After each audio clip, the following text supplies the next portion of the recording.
हिमाचल प्रदेश में 6 विधानसभा सीटों पर बीजेपी की तरफ से टिकट का ऐलान करते ही बगावत भी शुरू हो गई। लाहौल स्पीति के पूर्व विधायक और पूर्व मंत्री रामलाल मारकंडा ने जनसंपर्क अभियान के दौरान पब्लिक मीटिंग में हर हाल में चुनाव लड़ने का ऐलान कर दिया। दरअसल बीजेपी हाईकमान ने लाहौल स्पीति से कांग्रेस के बागी रवि ठाकुर को टिकट दे दिया। रवि को टिकट देते ही मारकंडा भड़क गए। उन्होंने रवि ठाकुर पर निशाना साधते हुए कहा वो किसी भी सूरत में भ्रष्टाचारी को बर्दाश्त नहीं करेंगे।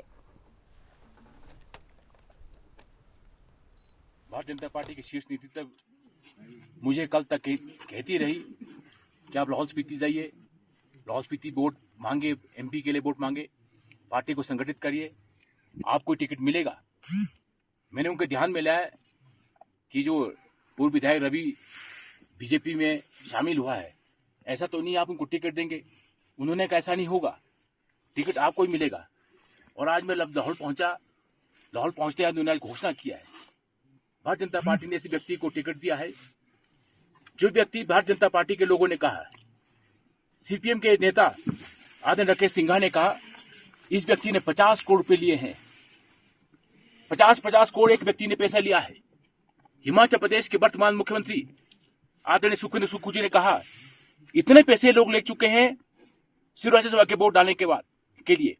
और इस व्यक्ति एक व्यक्ति रवि ठाकुर, जिस व्यक्ति ने लाहौल के अंदर जो है भारतीय जनता पार्टी के अध्यक्ष के ऊपर पुलिस केस किया है। आज जो भाजपा ने टिकट तय किया है, जिसमें रवि ठाकुर को भाजपा ने टिकट दिया है, तो इसमें हमारे मंडल के, जिला के किसी भी अधिकारी को, पदाधिकारी जो भी हमारे संगठन को पूछा गया नहीं है। जबरदस्ती टिकट थोपा गया है, ऊपर से ही थोपा गया है। जबकि हम पिछले 2007 से लेकर इस भाजपा को सींचते आ रहे हैं, हम अपने खून से सींचते आ रहे हैं। 2007 से पहले भाजपा तक का कोई नामो निशान तक नहीं था लाहौल स्पीति में, पर हमने धरातल पर पहुंचाया है भाजपा को।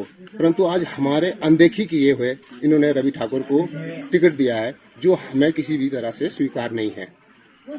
और इसी के साथ में अपने पूरे कार्यकारिणी के साथ प्रकोष्ठ सभी मंडलों के, हमारे मोर्चों के सभी अध्यक्षों के साथ सामूहिक तौर पर आज बीजेपी से इस्तीफा दे रहे हैं। मंडल उदयपुर का मतलब कि हमारा बीजेपी का संगठन जो है हम भंग कर रहे हैं। आज जो भाजपा,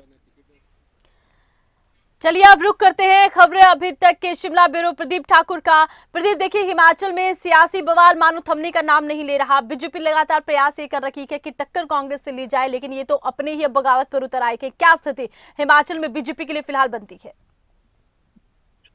बिल्कुल, देखिए आज बीजेपी के टिकट अनाउंस हुए हैं और उसमें जो 9 अच्छे स्थानों हैं उसमें उन्हीं पूर्व विधायकों को टिकट दिए गए हैं जिन्होंने राज्यसभा चुनाव में भाजपा के प्रत्याशी के पक्ष में वोट किया था। और ये लंबे समय से चर्चाएं चल रही थी कि उनको अब पॉलिटिकली बीजेपी कैसे एडजस्ट करती है। हालांकि चर्चाएं थी कि उनके साथ कमिटमेंट हुई है कि टिकट आपको ही उपचुनाव कर दिया जाएगा जब भी विधानसभा के उपचुनाव होंगे। और ऐसा ही हुआ, 6 स्थानों पर उन सभी नेताओं को टिकट दिया गया है। और लाहौल स्पीति से सबसे पहले रिएक्शन जो है वो सामने आया है। विरोध के सुर वहां उठे हैं और पूर्व मंत्री डॉक्टर रामलाल मारकंडा, उन्होंने वर्करों के साथ वहां पर मीटिंग की और वहां पर नाराजगी जाहिर की गई है और उसके बाद सामूहिक इस्तीफे का भी ऐलान किया गया है। हालांकि डॉक्टर रामलाल मारकंडा ने वर्करों से कहा कि हम चुनाव लड़ेंगे और चाहे वो किसी राजनीतिक दल से हो या ओपन भी अगर चुनाव लड़ना पड़े तो वो भी चुनाव लड़ सकते हैं। इस तरह के संकेत उन्होंने अपने भाषण के जरिए वर्करों के बीच में दिए हैं।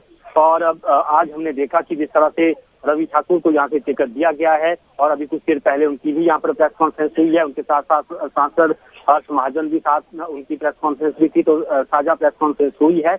और उसमें रवि ठाकुर ने जरूर कहा कि रामलाल मारकंडा को पार्टी ने कई बड़े पदों से नवाजा है, पूर्व में मंत्री रहे हैं और ऐसे में बड़ी जिम्मेदारियां उनको दी गई हैं। तो अब पार्टी ने जिस तरह से उनको टिकट दिया है तो मैं सहयोग की उनसे अपील करूंगा और वो सहयोग करें। और लाहौल स्पीति के लोगों से भी उन्होंने अपील की कि जो परिस्थितियां बनी उसके वजह से मुझे पार्टी छोड़नी पड़ी है, सरकार में काम नहीं हो रहे थे, इस तरह का जिक्र इन्होंने किया है। और उसके बाद पार्टी छोड़ने के वजह जो है राज्यसभा उपचुनाव, राज्यसभा का जो चुनाव हुआ है वो भी एक बड़ी वजह रही। इन्होंने कहा कि हिमाचलियत के नाम पर मैंने वोट किया है। तो ये सारी चीजें हुई हैं, लेकिन इतना दूर है कि विरोध के सुर अब उठने लगे हैं। लाहौल स्पीति से इसकी शुरुआत हुई है अब देखना यह है कि पार्टी नेतृत्व रामलाल मारकंडा को क्या मनाने में सफल हो पाता है, या फिर वो अपने रास्ते पर अलग से चल पड़ेंगे, या कांग्रेस उनको अपने खेमे में लाने की कोशिश करेगी। इस तरह की तमाम चीजें अब आने वाले समय में दिखाई देंगी।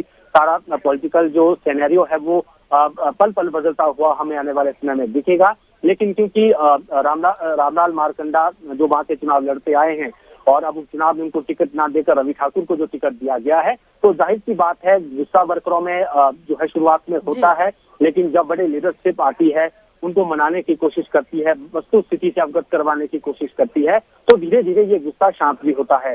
लेकिन क्या रामलाल मारकंडा अपनी शर्तों पर अड़े रहेंगे, या अपनी जो अब उन्होंने चुनाव लड़ने की जो जिद पकड़ी है उस पर अड़े रहेंगे, या फिर पार्टी नेतृत्व उनको मना पाता है? क्योंकि उन्होंने कहा कि मुझे कल तक कहा गया था कि आप चुनाव आप जो है काम पर लग जाइए, आप लोगों के बीच में जाइए, लेकिन पीछे से मेरे साथ विश्वासघात किया गया है। तो ये सारी बातें अब सामने आ रही हैं धीरे धीरे करके। और बाकी भी जहां पर टिकट अनाउंस हुए हैं, जिन कांग्रेस के जो बागी हैं और बीजेपी में शामिल हुए हैं सभी 6 नेता, उनको जो टिकट दिए गए हैं, तो अब वहां देखना होगा कि उन विधानसभा क्षेत्रों में किस तरह की बगावत होती है, क्या बगावत होती है, या स्वीकार किया जाता है पार्टी का फैसला। ये सारी बातें देखने को मिलेगी।